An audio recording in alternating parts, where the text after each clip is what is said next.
शेतकरी मित्रांनो, अद्रकीवर करपा वाढतोय, पण कोणत्या पद्धतीने वाढतोय, कोणत्या प्रकारे वाढतोय, सर्व काही सांगतो. व्हिडिओ शेवटपर्यंत बघा. तर नमस्कार शेतकरी मित्रांनो, आज आपण वासडी येथे व्हिजिटला आलो होतो. तर व्हिजिटला आल्यावर लक्षात आलं की अद्रकीवर करपा वाढतोय.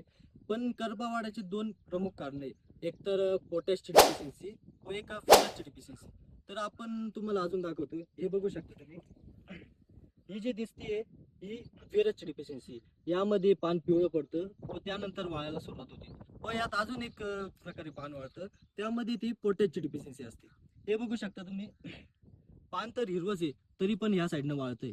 तर ही पोटॅशची डिफिशियन्सी. तर आपल्या प्लॉटमध्ये असा जर प्रॉब्लेम दिसत असला, तर आपण पोटॅशचा जर डिफिशियन्सी दिसत असली, तर पोटॅशियम युक्त खतं सोडायची किंवा बेसल डोसमध्ये पोटॅशियम युक्त खत टाकायचे. व जर फेरसची डिफिशियन्सी दिसत असली, तर फेरस सोडायचं एकरी 500 ग्राम. धन्यवाद.